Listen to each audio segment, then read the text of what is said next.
All right, everybody. Hey, good morning, good afternoon, good evening. Hope you all doing well. Hope you had a great weekend. I'm very excited about today's kind of coaching call podcast episode. We use a variety with our with our network on Mondays. We always host our Money Monday calls, and I think this call is going to have a lot of money on it. I think it does. Now it's funny. Uh, I think about like over the weekend. First of all, I hope everybody had a weekend. I know we're getting to the holidays and stuff like that, and so it's time is getting constrained. We're working on two deals. Had a great weekend. Went by the Nutcracker Friday night. We went down Saturday for a playoff game in the Alamo Dome. Saw the local Vandergrift Vipers beat the Dripping Springs Tigers as a rematch from the first game of the year. So Vandergrift is moving on to the next round. Unfortunately, Texas got left out of the CFP, but they'd be playing in the Citrus Bowl, so that's cool.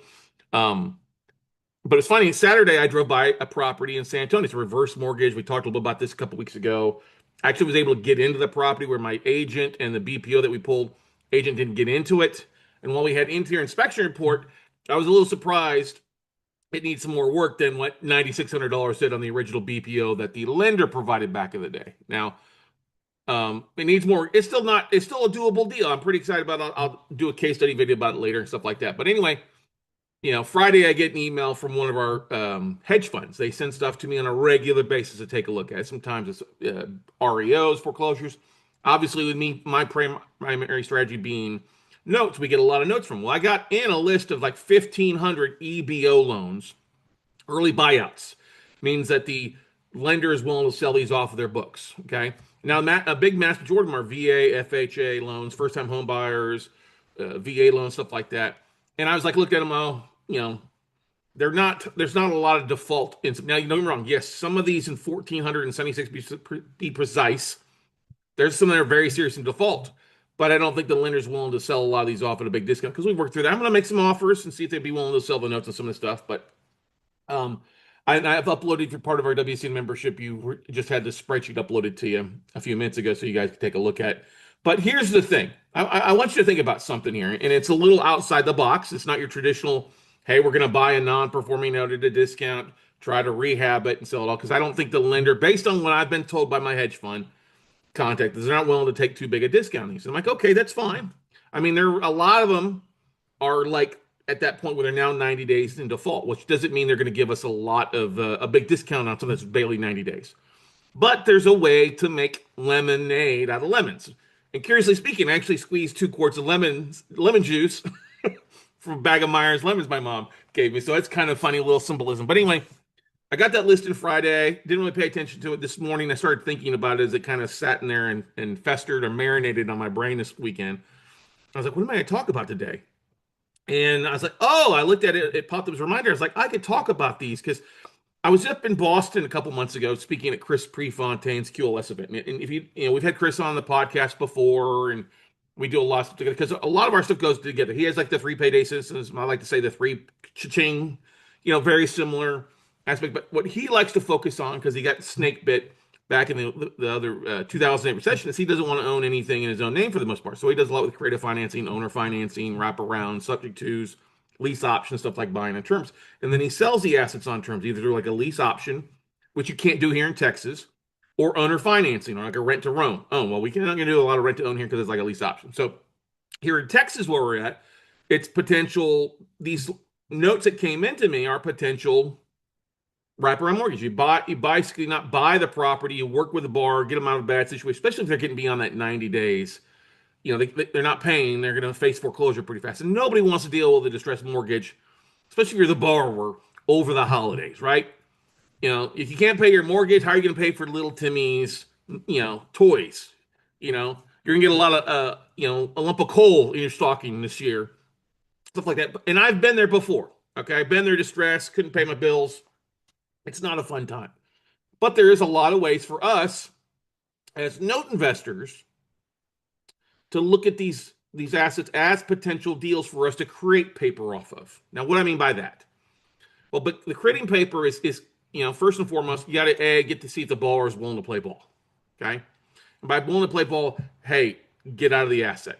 Like you're going to face foreclosure. Let me help you avoid a foreclosure on your credit. All right, let me get you out of a bad situation. Because if they would have, I mean, can some of these borrowers try to reach out and modify to the borrower, try some sort of payment? Yeah, but they've probably already tried that and it's failed through because there's also on the column we got was this, was a level, there's a whole column about is where it's going, bankruptcy, foreclosure, default, that kind of stuff, and their positive level, the ranking level where they think this is going to go, the fund is going to go.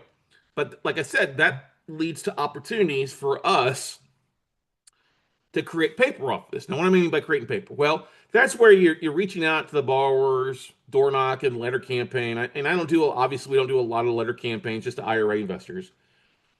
And on this list, there was stuff in all 50 states. Okay, literally all 50 states, Hawaii, even something in Alaska that was a non-performing stuff. But the idea here is that most of these people have been in the house for a while. They've got a little bit of equity.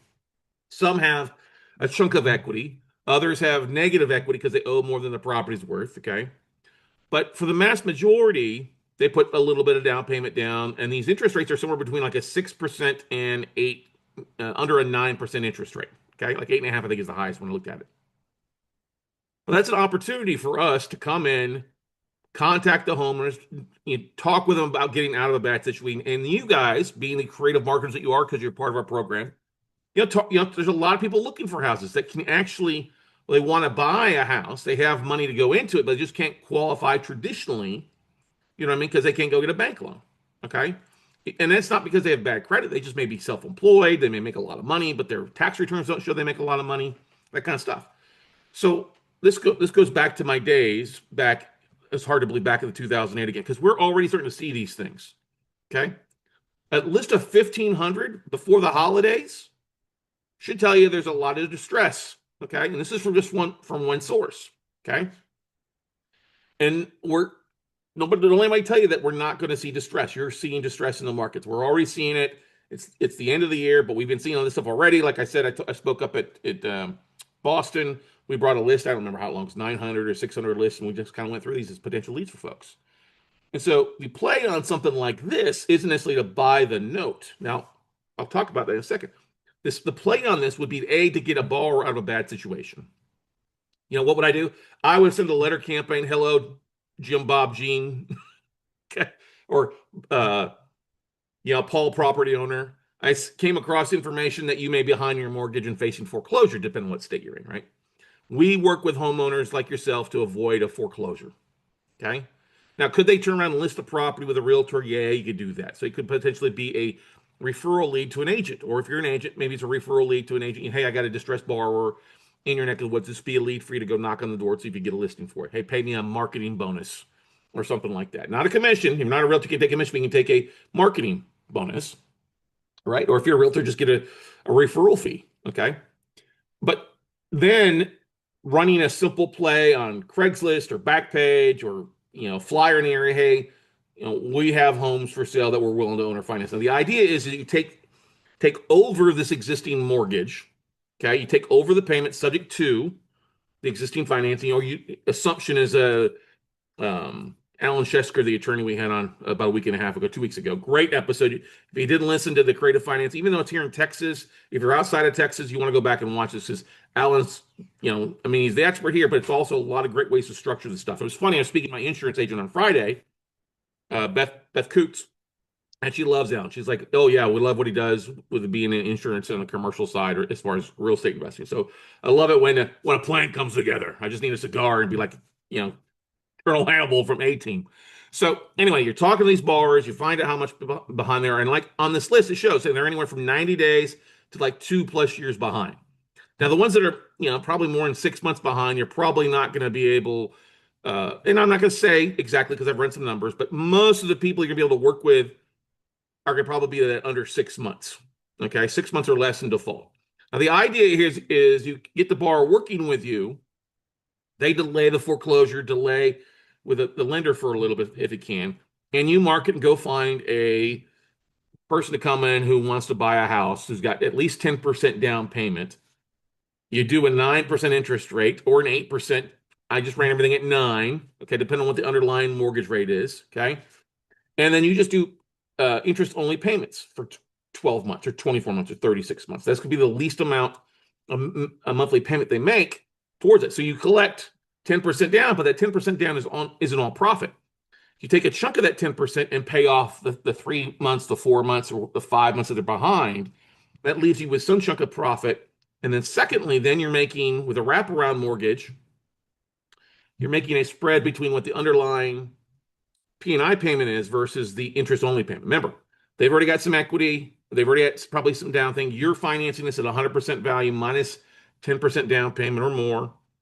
And you want to make sure that you're going to probably make 200 to 250, if not more, in that spread between what the monthly PITI payment is that you got to pay out to cover that underlying mortgage and your interest only taxes and escrow payment. So there's a gap there, right? Your the borrower mortgage, Paul property owner's mortgage that's on it, that stays in place. But that's slowly getting written down because you brought it up to date and it's going down with principal and interest reduction. Your interest only payment is pretty much staying the same. And the reason you do that is to help these folks stay in the property. They're not going to buy any equity down.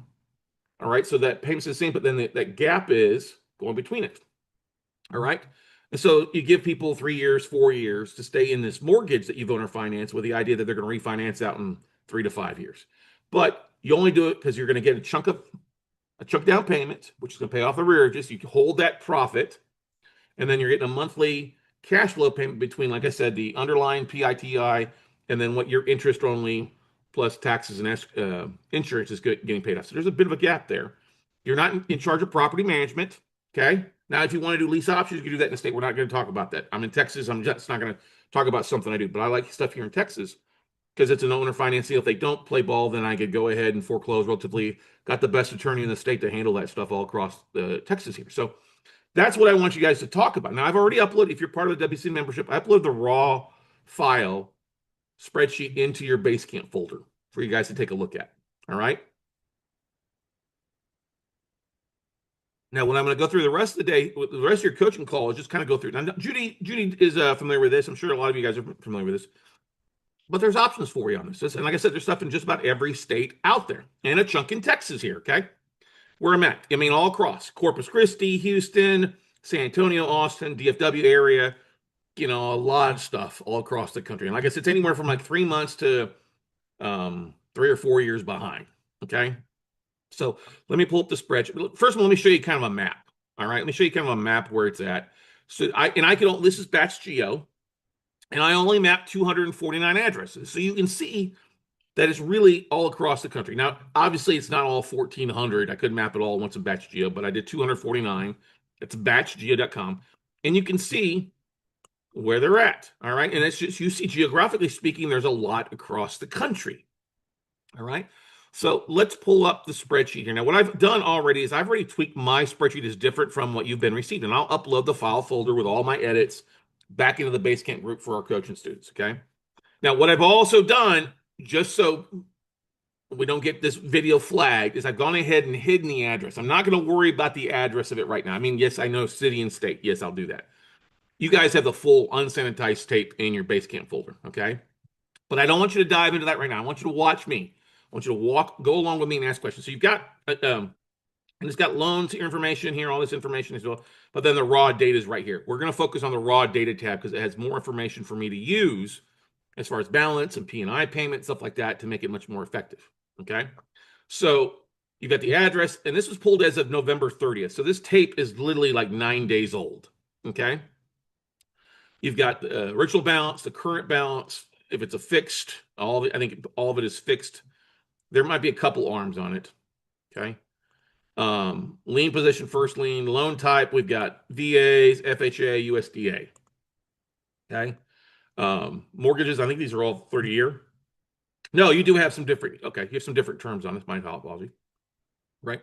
Remaining terms, the rates anywhere from, like I said, 6% to 8.5. I originally ran my numbers for an 8%, and I forgot to check the interest rate on it, and I saw 8.5, so I went and adjusted my numbers to be at 9%. I'll show you a second here, reason. The P&I payment, the principal and interest payment, this was provided. I just highlighted in yellow so you can see it because that's a very relative thing. The total payment due, okay, that's PITI. And then they also have the FICO scores of the borrowers on there. They're not going to be very good scores, basically non-refinanceable right now, okay? original LTV, original CLTV, current LTV. So you can see they're upside down by some of these owner occupied, investor, back end DTI. That means the back end ratios where they were when they financed the property, where the ratios were, they were at 52%, 53, 40. You start getting above 45%. This is why these things default. People just don't have the money to do it. And I really don't like seeing where they're financing people on back ends with a 50% debt to income ratio. Okay. Property type, single family, number of units not in there. The loan purchase was no cash out refinance, a cash out refinance, a purchase. There's a lot of people who did some refinance, streamline refi, full doc. Okay. You have the sales price in some states, you have the origination date, and you can see these origination dates basically from 2012 all the way 2025. So you've got some things, got a lot of equity in. First paid date, the paid through date, and then the next pay date. This is where I highlighted this in yellow.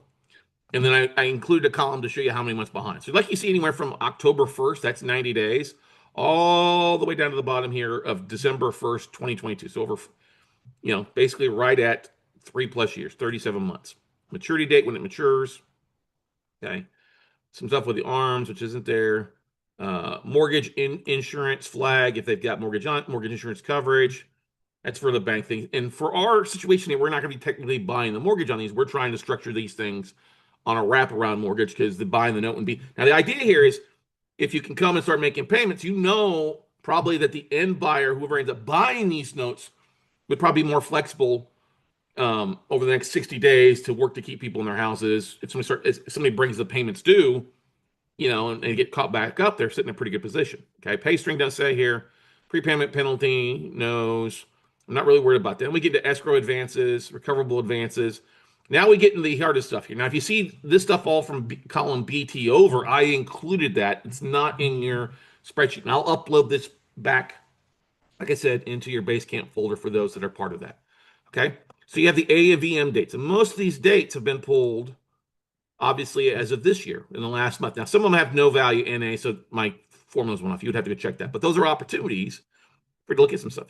So you see AVM VEP. So what I did, and this is the philosophy that I look at, okay? I wouldn't do an owner finance deal. I wouldn't do a wraparound if somebody's got a sizable chunk of a down payment. Okay, not 5%, not $3,000. I'm going to want at least a 10% or more down payment based off the AVM value. Okay, now the values may be higher, values may be less, but for shits and giggles today, we're going off what's provided, okay? Because I'm not going to run AVMs on 1,470 notes right off the bat, okay? We're just going to, Zillow, they probably pulled this off Zillow anyway. So basically the idea here is, okay, somebody brings in a 10% down payment, you're financing the remaining 90% on an interest-only payment, and I originally put 8%, I changed it to 9%. So this is what their interest-only payment would be, $1,262. And all that's calculated is taking the fair market, the 90% of the fair market value balance times 0.09. That gives you the annual payment, and divide that by 12 months to give you the monthly interest-only payment. Okay. Then I put in here, okay, what would be the 10% of fair market value? DP stands for not deposit, but down payment. Okay. And there you have that. And then I said, okay, what's the difference, all right, in the monthly cash flow between what the underlying PITI is and then our, underlying P&I payment, and between our, I can't even speak this more, coffee's not kicking in, and our interest-only payment. Okay, so that's where the wrap cash flow comes in on a monthly basis there. All right, so this one's $197, this one's $1,200 difference, this one's $253. So you start seeing some things here. Okay, we want some have negative. So, okay, it doesn't make sense on that. They maybe have a higher interest rate and they don't have that much. But anyway, then I also went and said, okay, what's the payment amount they're behind? So 3 payments all the way down to, 36 or whatever it was. Okay, so I took payments behind that amount. So I say, okay, whatever 3 payments is times their underlying payment is the amount that they're behind, payments behind. So this borrower's behind by $3,195. Okay. Well, we were to owner finance it, we got a 10% down payment. That would be 18. 7 minus the 3,195 means we would have a down payment net of 15,504 in our pocket. Okay. Now you're not going to go spend that. You're going to hold on to that. Okay. 10% down payment's a pretty good down payment, skin the game kind of thing for the borrowers to place. Okay. All right. And when you owner finance it, you don't necessarily need to go season it. It doesn't necessarily need to take 30 to 45 days. You would still run it. I would run it by an RMLO to find out. And there's going to be some costs that you could either jack on to the down payment or maybe cover the cost, but it all depends on the situation that you're with the borrower. Okay. Now, some people believe like, oh, uh, you should make it affordable. Like we're talking the difference in this thing is $197 a month. You don't have a lot of room there to be in the negative cash flow space. Okay. If somebody can't qualify for this on their payment side, they're a no-go. I don't like adjusting payments down to where it fits their budget. And it might make sense, it might not make sense. Okay. Now, obviously, the bigger down payment they have, could you take a $40 loss per month if they bring in 20% down? Yeah, you could do that. The numbers pencil out okay. All right. But you'd want to make sure I would be big, and especially right now, I would be escrowing taxes and insurance as well. I would escrow insurance for sure. The taxes taxes alone, maybe not, maybe you do. It just depends on the individual and what they're at. But anyway, so now, okay, so the down payment net, the annual cash flow net. So basically, that's okay. What's the $197.15 that I would see difference times 12 months? Okay, so 2,300. I went there and said, okay, what's the estimated legal balance? Are they upside down? Is there any equity in the deal? And this one, the estimated legal is taking their current balance that's already provided, adding the number of payments behind. Now, I don't have any lender advance fees, that kind of stuff in there. So this is an estimated legal balance. And then to figure the equity dollar amount, if there is any equity in the deal, and this works in your favor. I'll come back to this in just a second. Okay. So this bar technically has only about $8,000 worth of equity. Okay. That's better than nothing, but it's not enough to cover trying to sell. If their house is you know, let's see, like their balance. Let's go back. If their house in this one is 187 times 6%, that's not enough, right? That's a $10,000 cost just for realtor commissions. Okay, that's not going to cover it. They're really upside down. They have equity, but if you were to try to sell this, not on a short sale, all right, there's not enough there really to cover it. So that's where a lot of people are looking like, oh, I might have a little bit of equity, but based on the value and the times, they just don't have the time to do that. All right, now something like this one, they got 22%. Would that make sense for them to turn around and sell it themselves? Yeah, that would make more sense for them to sell it themselves. Obviously, maybe they don't, maybe they can't. You never know the situation of what the property is. Okay, so then I took one more column besides figuring, okay, 7,900 divided by the 180 or whatever it is. This only have like a 3%. So I said, okay, let's figure your cash flow. If you took the deposit, all right, the deposit and minus what was owed, the 3 payments behind, plus the annual cash flow. So basically 15.5 plus 2.3 equals 17.8. This would be your cash flow year one. Okay. And that's the way to look at these. You can start seeing that a big chunk of these has some pretty good cash flow. Now, is it all going to work that way? Would you maybe get 15% higher and drop a little bit of interest rate down? Yeah, I'm just running numbers on this just to realistically see. Now, somebody said, well, what about 9%? Is that high? Well, let's see here. What's the average interest rate for a mortgage right now?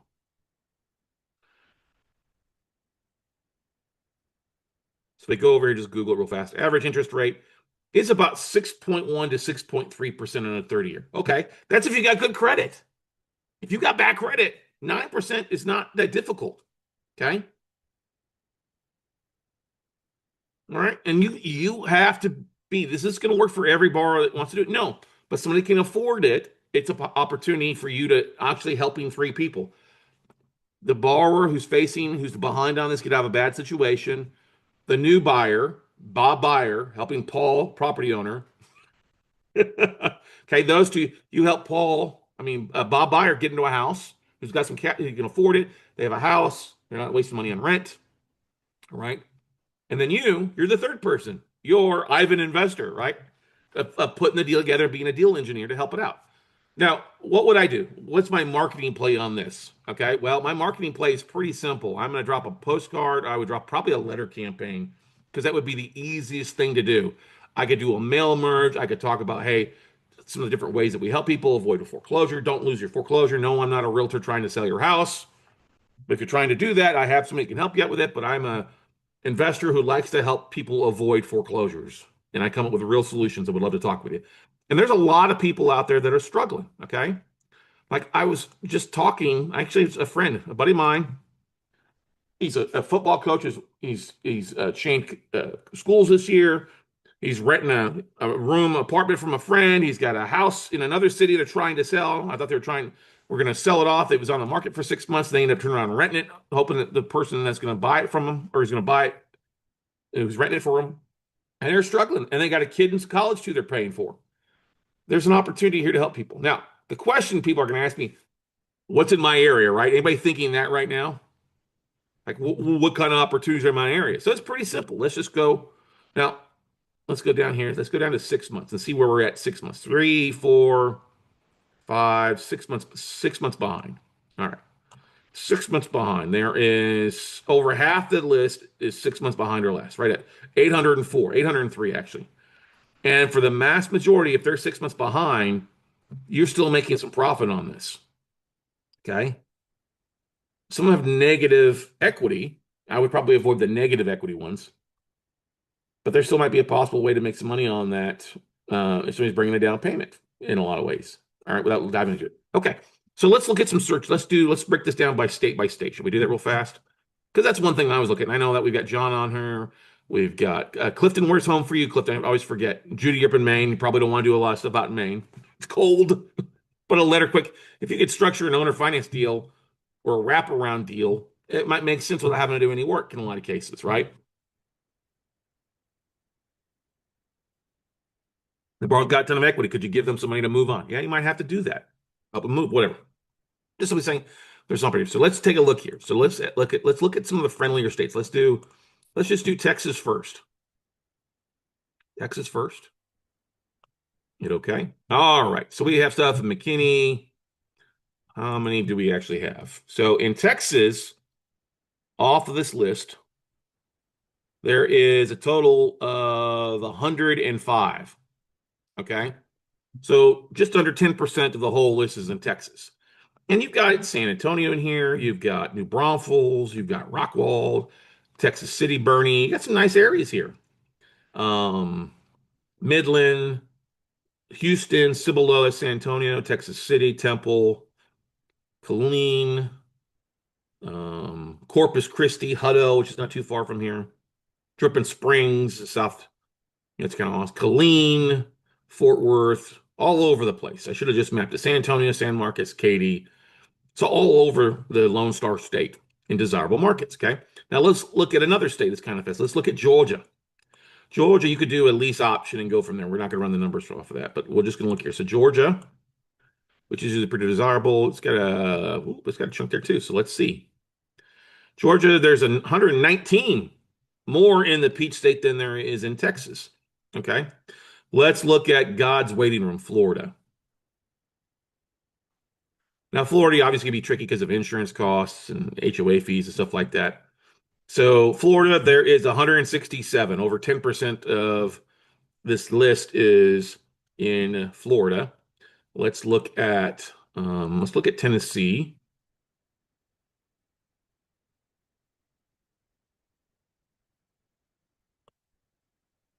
Tennessee's got a bunch. There are just 55, so not as many as Texas does, but 55 in Texas. Let's go to Colorado. My friend Colin is in Colorado. And there are 32 in and around Colorado. Aurora's kind of Denver, okay? Colorado Springs, some good areas there. Denver, definitely. Let's see one of my favorite states, Indiana. Indiana's got 33. That's kind of surprising. Let's go to Ohio, which will give you a little bit longer time. I mean, the great thing about Texas, Georgia, it's fast foreclosure. The worst thing about Texas and Georgia, fast foreclosures. You'd have to do something, but it puts a little bit of as we say, focused play to get them to rock and roll. So Indiana's got 33. Sorry, I was going to do Ohio. Ohio. And there's 45 in Ohio. Let's look at Michigan.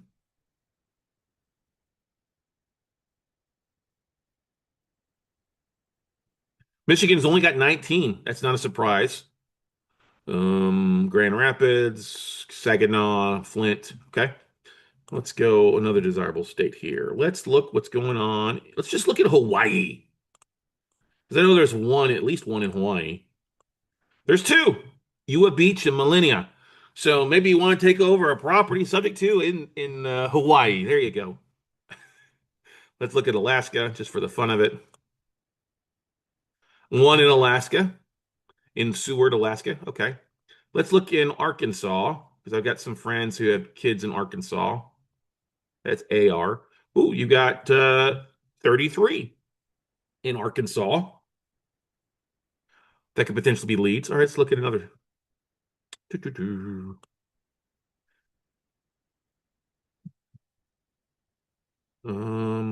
look at North Carolina. Ooh, North Carolina's got 118. Wow, you got 10% North Carolina. And that gives you a little bit of time to come to the table on stuff. So you got stuff all over the table. Let's look in South Carolina. Got friends up there in Myrtle Beach as well, the Harringtons. So that's the thing is that you could actually take this list, say, hey, I might have some potential leads for you in your backyard. Okay. So there is 56 in South Carolina. Okay. Let's look in. I always get people ask me, what about New York? Where you can. So there's none in New York. That I take that back. None in New York because they probably want to finance in New York. So it's not in all 50 states. My apology. There is stuff in New Jersey. So there's 15 in New Jersey where people drag some stuff out. Okay. Because it's a 2-year process to foreclose there. Let's look at one other thing. Let's look at Arizona and then we'll look at Carolina. I'm sorry, California. So Arizona's got 41, a lot in Phoenix, probably a little higher, but yeah, Phoenix, Mesa, Buckeye, Sun City, yeah, out there. And then you've also got, let's look at California. The communist state of California has 77. Okay. So you got San Diego, you've got Fresno. Let's see here. Indio, La Mesa. I didn't know there's a Beaumont, California. That's something new I learned today. Madera, El Cajon, another one in San Diego, Sonora, Rancho Cordova. Okay. Vacaville, Pioneer, Riverbank, San Marcos. That's just outside of San Diego, Canyon Lake, California, Sacramento, Long Beach, Riverside, Palmdale, National City, Borrego Springs. So you're not going to probably have the huge $1 million mansions because they're probably not going a VA loan for that in FHA. But these are the reason I bring these up is that Oceanside, San Diego. Okay, these are potential as you think about these FHVAs. These are your first time home buyers. This is your biggest buying pool of people getting finance right now, but are also struggling. So just gives you some opportunities to think about this, ladies and gentlemen. Any questions, any comments, any concerns about this from those that are joining me live here in Zoom? Judy, do you have any thoughts about stuff like this? I know you're more focused on the cash flow side, and I totally understand that. But with your experience, this could potentially be possibly something, you know.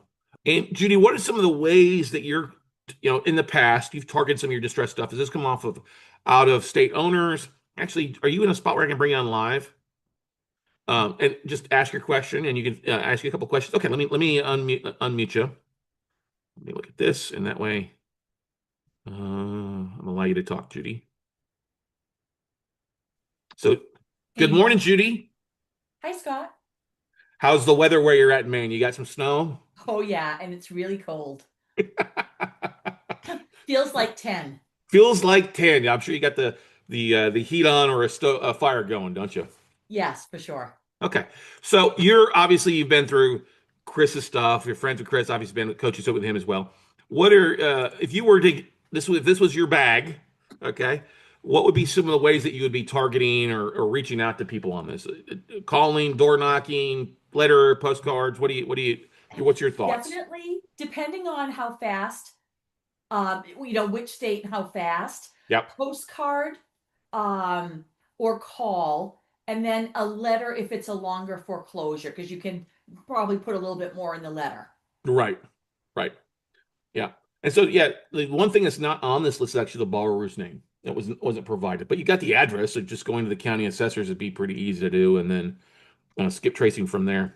Yeah, we also have other tools that give you information like you can prop stream. yep, yep. Yeah, it Land doesn't give the voice too number, as but well. You can drop that address in there and then pull it up and go from there. So yes. yeah, there we go. But just an opportunity, stuff like that. And then, um, what is when Chris is talking, you guys are working through a deal.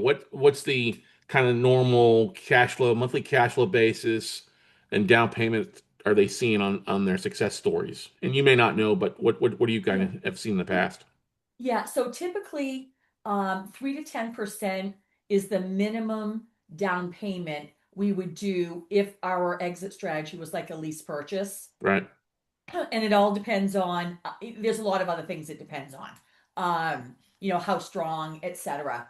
So that's what we would look for. So then you get that down payment, and then the cash flow would be basically what we're in it for, and then what we could charge for rents in that particular area.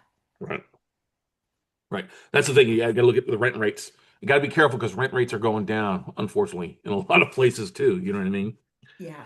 And then on the term side, as far as how long, minimum term for like a rent to own or lease option, They stuff like that. typically cash out in 2 to 3 years. There you go.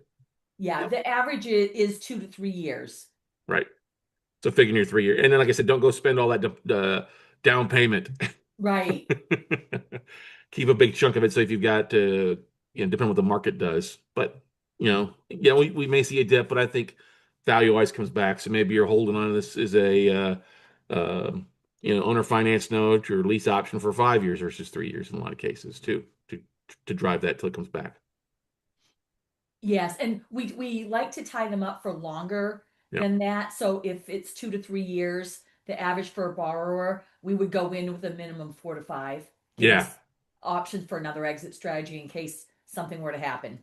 Yeah, exactly. Exactly. Now, another option that we hadn't even talked about would be reaching out to these existing homeowners and say, "Hey, I'd like to buy your house on terms. Would you finance me your house and do just a wrap around that way as well, take over payments, and then you turn around, then you're responsible for everything, and then just trying to take it over as is without down payment, but then doing another wraparound mortgage to the end buyer, right? Yeah. Yeah, and definitely, if there's a little bit something that you can give them, and then, take the property subject to, everything depends on each individual situation, Exactly.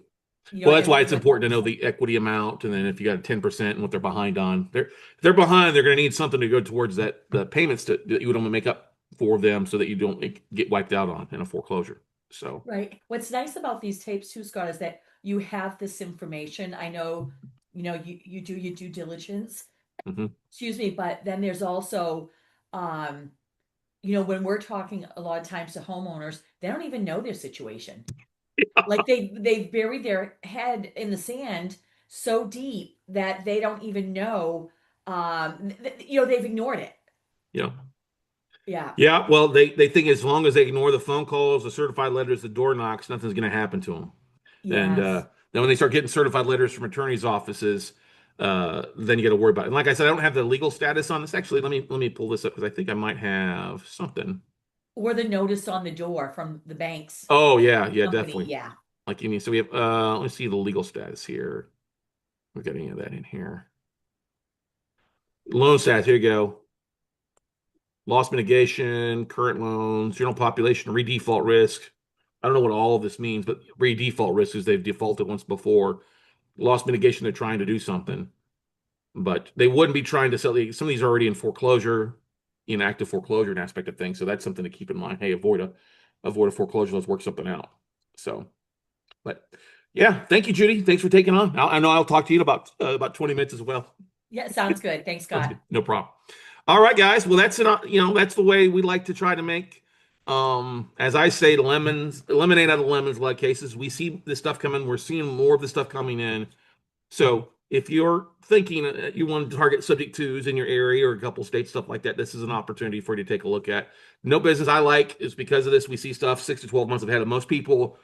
But if your guys are one of our students or stuff like that, here's an opportunity that maybe you're not thinking about. Just got to tweak it a little bit, create some notes. You know that they're distressed. You know that these people are motivated. So it's an opportunity for you to dive into it and maybe put a little bit of sunshine in somebody who's struggling right now. And that's the thing. If they're already in foreclosure, struggling, they're not. They may be like they're hoping to pretend nothing's happened until January 1st, but people know when they're not making their mortgage payment. They already know they're looking at what's it going to cost to rent a house. What am I going to do?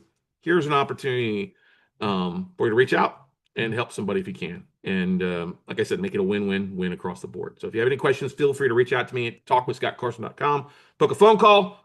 Thanks for listening to the podcast for this episode. Make sure you go out there and subscribe, leave a 5-star review. I appreciate it. And we've got a lot of great stuff out there for you guys.